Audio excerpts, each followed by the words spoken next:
Mateus, capítulo 9.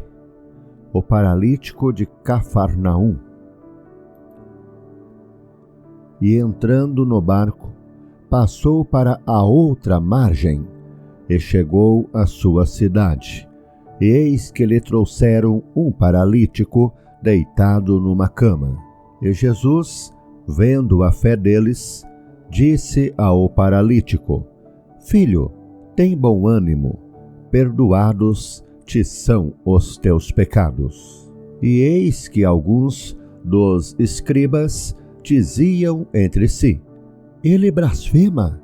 Mas Jesus, conhecendo os seus pensamentos, disse: Por que pensais mal em vosso coração? Pois o que é mais fácil? Dizer ao paralítico: Perdoados te são os teus pecados? Ou levanta-te e anda?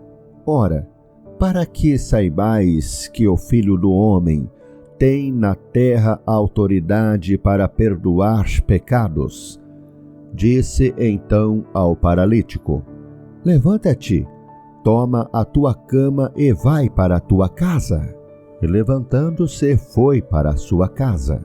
E a multidão, vendo isso, maravilhou-se e glorificou a Deus, que dera tal poder aos homens. A vocação de Mateus. E Jesus, passando adiante dali, viu assentado na alfândega um homem chamado Mateus, e disse-lhe: Segue-me. E ele, levantando-se, o seguiu. E aconteceu que, estando ele em casa sentado à mesa, chegaram muitos publicanos e pecadores, e sentaram-se juntamente com Jesus e seus discípulos. E os fariseus, vendo isso, disseram aos seus discípulos: Por que come o vosso mestre com os publicanos e pecadores? Jesus, porém, ouvindo, disse-lhes: Não necessitam de médico os sãos, mas sim os doentes. Ide, porém, e aprendei o que significa misericórdia quero e não sacrifício. Porque eu não vim para chamar os justos, mas os pecadores ao arrependimento. O jejum.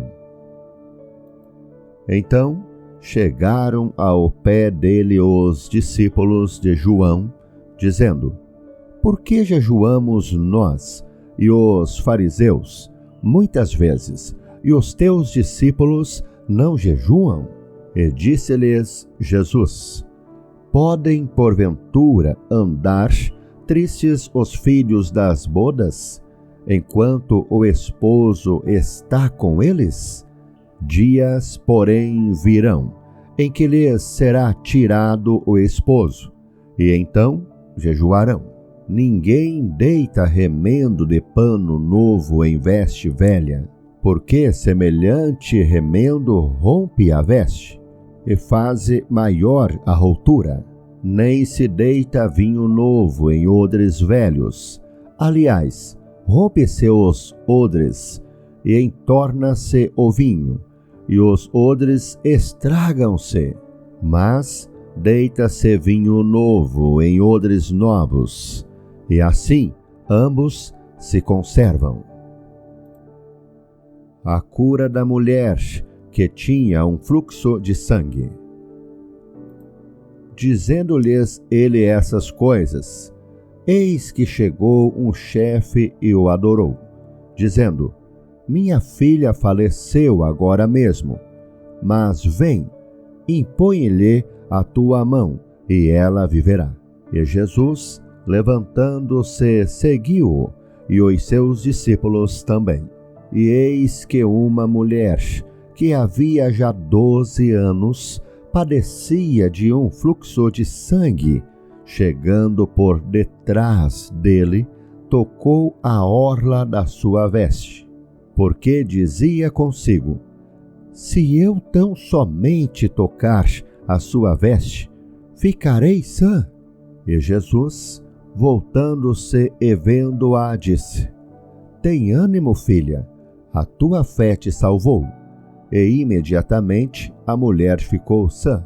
E Jesus, chegando à casa daquele chefe, e vendo os instrumentistas e o povo em alvoroço, disse-lhes: Retirai-vos, que a menina não está morta, mas dorme.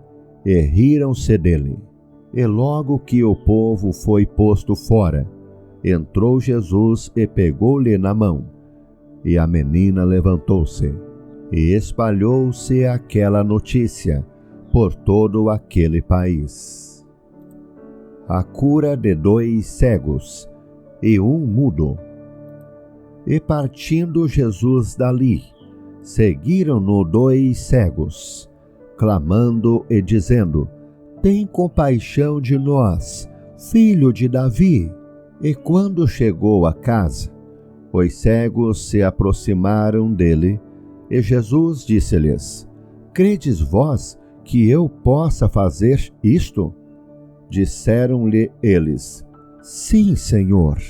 Tocou então os olhos deles, dizendo: Seja-vos feito segundo a vossa fé.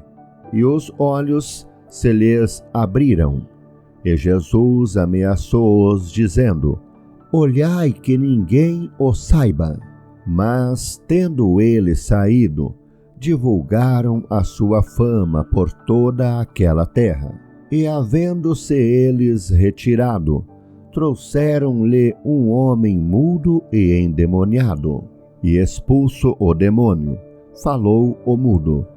E a multidão se maravilhou, dizendo: Nunca tal se viu em Israel. Mas os fariseus diziam: Ele expulsa os demônios pelo príncipe dos demônios. A seara e os ceifeiros. E percorria Jesus todas as cidades e aldeias, ensinando nas sinagogas deles, e pregando o evangelho do reino, e curando todas as enfermidades e moléstias entre o povo. E vendo a multidão, teve grande compaixão deles, porque andavam desgarrados e errantes, como ovelhas que não têm pastor. Então disse aos seus discípulos: A seara é realmente grande, mas poucos são os ceifeiros. Rogai, pois, ao Senhor da seara, que mande ceifeiros para a sua seara.